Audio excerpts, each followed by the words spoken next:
शिमला संसदीय क्षेत्र भाजपा प्रत्याशी सुरेश कश्यप ने पांवटा साहिब से चुनाव प्रचार शुरू किया है। उन्होंने जनसभाएं की और पत्रकार वार्ता को भी संबोधित किया। उन्होंने कहा कि प्रदेश की जनता में भारी जोश है। साफ हो गया है कि 400 पर का लक्ष्य पूरा होगा। हिमाचल प्रदेश में भारत की जनता पार्टी में 2 सीटों पर उम्मीदवार घोषित कर दिए हैं, लिहाजा अब भाजपा ने प्रदेश में चुनाव प्रचार भी शुरू किया है। वर्तमान सांसद व पूर्व भाजपा अध्यक्ष सुरेश कश्यप ने पांवटा साहिब से चुनाव प्रचार की शुरुआत की है। उन्होंने यहां कई गांवों में नुक्कड़ सभाएं की। इस दौरान स्थानीय विधायक सुखराम चौधरी भी उनके साथ रहे। भाजपा उम्मीदवार सुरेश कश्यप ने यहां केंद्र सरकार की योजनाओं की जानकारी दी। सभाओं के बाद पत्रकार वार्ता में सुरेश कश्यप ने कहा कि केंद्र सरकार की नीतियों के चलते आज देश के हर वर्ग को फायदा मिला है। उन्होंने कहा कि केंद्र सरकार की योजनाओं के कारण हिमाचल प्रदेश की जनता और देश की जनता नरेंद्र मोदी को प्रधानमंत्री बनाने का मन बना चुकी है। आज की इस वार्ता में सभी पत्रकार भाइयों बहनों का स्वागत है। मेरे साथ चौधरी सुखराम जी, हमारे सम्मानीय विधायक मंडल के अध्यक्ष रमेश जी, पूर्व मंडल अध्यक्ष हमारे गुप्ता जी, सुभाष चौधरी जी, हितेंद्र जी, मेहता जी। जैसा कि पिछले कल आचार संहिता लगी, पिछले कल से चुनाव की घोषणा हुई और आज से हमने अपना चुनाव प्रारंभ कर दिया है। सबसे पहले तो मैं शीर्ष नेतृत्व का आभार प्रकट करता हूं जिन्होंने मुझे दूसरी बार मौका दिया है। साथ ही साथ जिस प्रकार से आज चुनाव प्रचार का मेरा पहला दिन और पहले दिन में पांवटा विधानसभा क्षेत्र जो पिछली बार 27,000 प्लस की लीड दी थी, इस बार लक्ष्य 31,000 पार का लेकर चल रहे हैं। और जो आज के कार्यक्रम अभी तक पहला ही दिन है, लेकिन पहले ही दिन में जिस प्रकार से जनता के अंदर जो जोश हमने देखा, तो निश्चित रूप से 31,000 से पार का लक्ष्य जो इन्होंने रखा है उसको प्राप्त करेंगे।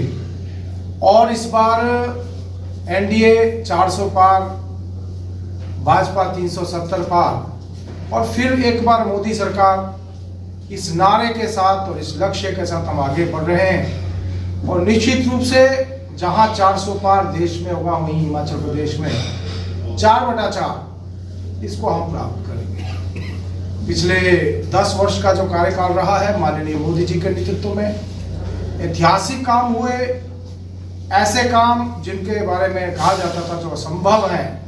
उसमें धारा 370 की बात करें, राम मंदिर की बात करें, सीएए की बात करें, या फिर आज जिस प्रकार से हमारा देश आर्थिक रूप से आगे बढ़ा, दुनिया की सबसे तेज गति से आगे बढ़ने वाली अर्थव्यवस्था बने हैं। आज हर कोई इस बात को लेकर चल रहा है कि फिर से मोदी ही देश के प्रधानमंत्री चाहिए, ताकि इस देश को आने वाला जो लक्ष्य है 2047 में एक विकसित राष्ट्र बना, उस दिशा में आगे बढ़ सके। और मोदी जी का जो लक्ष्य है कि जब तीसरी बार प्रधानमंत्री बने तो इस देश की अर्थव्यवस्था को भी तीसरी पायदान के ऊपर लेकर आए, उस दिशा में हम आगे बढ़ रहे हैं। निश्चित रूप से वो सपना साकार होने जा रहा है। और वो भी क्यों ना, क्योंकि मोदी जी ने जिस प्रकार के काम किए हैं, जिस प्रकार से कोई झूठी गारंटी नहीं दी, लेकिन गारंटियों को पूरा करने की गारंटी दी। 10 करोड़ घरों को उज्ज्वला के तहत जोड़ना, 10 करोड़ घरों को आयुष्मान भारत योजना के तहत जोड़ना, 4 करोड़ से ज्यादा प्रधानमंत्री आवास योजना के घर बनाना, 11 करोड़ 72 लाख शौचालय बनाना और 10 करोड़ 80 लाख के करीब किसानों के खातों में किसान सम्मान निधि का पैसा डालना। ऐसे अनेकों योजनाएं हम जो है जनधन से लेकर, बीमा योजना से लेकर, make in India, startup India, stand up India और प्रधानमंत्री विश्वकर्मा योजना, ऐसी अनेकों योजनाएं जो हर वर्ग को सशक्त बनाने के लिए, स्वावलंबी बनाने के लिए इस देश में लागू की गई। और जिस प्रकार से मोदी जी ने कहा कि इस देश में केवल 4 जातियां हैं, ज्ञान की इसको संज्ञा दी है, और जिसमें इस देश का युवा, इस देश की नारी शक्ति, इस देश का अन्नदाता और ये मिलकर जो है इस देश का गरीब, बयान जी से ज्ञान में जी से गरीब, वाई से युवा, अ से ए से अन्नदाता और एन से नारी शक्ति। ये 4 जातियां मोदी जी ने कही हैं और 4 जातियों के उत्थान के लिए मोदी जी ने काम किया है।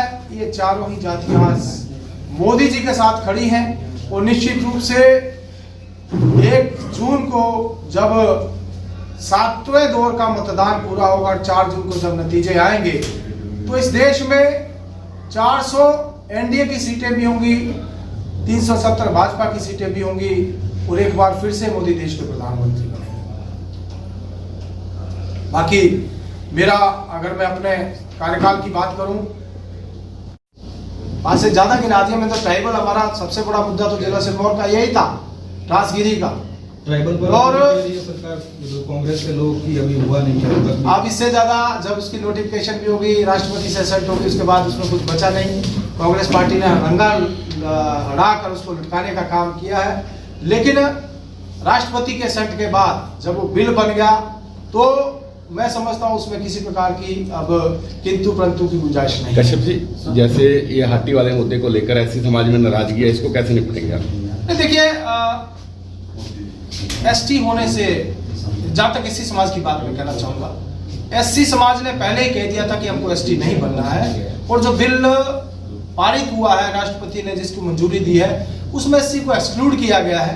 तो मैं नहीं समझता कि उसमें एससी समाज को किसी प्रकार का नुकसान हो रहा है। सर, पिछले चुनाव घोषणा पत्र में पांवटा साहिब को रेल लाइन से जोड़ने का भी मैंने अभी जिक्र किया कि हम उसके लिए प्रयासरत हैं। मैं उस मुद्दे को लेकर अपने रेलवे मिनिस्टर से भी बार बार मिला, लेकिन अभी तक मुद्दा सिरे नहीं चढ़ा। हमारा प्रयास रहेगा कि आगामी समय में निश्चित रूप से हम उसको सिरे चढ़ाएंगे, ताकि हमारा जो इंडस्ट्रियल एरिया है उसको जो रेलवे के साथ जोड़ा जाए। अभी हमारे संसदीय क्षेत्र में ही बद्दी, चंडीगढ़ बद्दी 4 लेन का काम भी चला हुआ है और उसको रेलवे से भी जोड़ा गया, जिसका काम शुरू हो गया। लेकिन मेरा ये क्षेत्र, क्योंकि जो मोस्टली इंडस्ट्रियल एरिया मेरे संसदीय क्षेत्र में आता है, बद्दी का, नालागढ़ का एरिया जुड़ गया है, लेकिन कालाम और पांवटा साहिब का एरिया बाकी है। हमारा प्रयास रहेगा कि इसको भी हम जोड़ेंगे। कांग्रेस का इसमें इतना ही कहना चाहूंगा कि जो मुख्यमंत्री अपने विधायकों को संभाल कर नहीं रख सकता, वो 72 लाख प्रदेश की जनता को किस प्रकार से संभालेगा, जब उनके अपने ही विधायकों ने 15 महीने का जो इनका कार्यकाल हुआ उससे रुष्ट होकर अपनी सरकार के खिलाफ ही वोट डाला और राज्यसभा में भारतीय जनता पार्टी के प्रत्याशी को अपना समर्थन दिया है। जब उनको अपने विधायकों के द्वारा नकार दिया गया तो प्रदेश की जनता उनको किस प्रकार से मानेगी। वैसे भी जो 10 गारंटियां थी, एक भी गारंटी पूरी नहीं हो पाई। जो उन्होंने वादे किए थे, एक भी वादा पूरा नहीं हुआ। 15 महीने में एक भी विकास का काम नहीं हुआ। जनता अपने आप को ठगा सा महसूस कर रही है और हिमाचल प्रदेश के ऊपर निरंतर कर्ज का बोझ बढ़ रहा है। प्रति उनका अगर औसत देखें तो 1000 करोड़ प्रति माह के हिसाब से उन्होंने कर्ज लिया है और इस हिसाब से तो हालात हिमाचल प्रदेश के आने वाले समय में और बद से ज़्यादा बदतर हो जाएंगे। मेरा ऐसा मानना है, क्योंकि जिस गति से वो ऋण ले रहे हैं, जिस गति से उन्होंने ऋण लिया है और विकास का कोई काम नहीं हुआ, मैं समझता हूँ आज तक हिमाचल प्रदेश के इतिहास में ऐसा कभी देखने को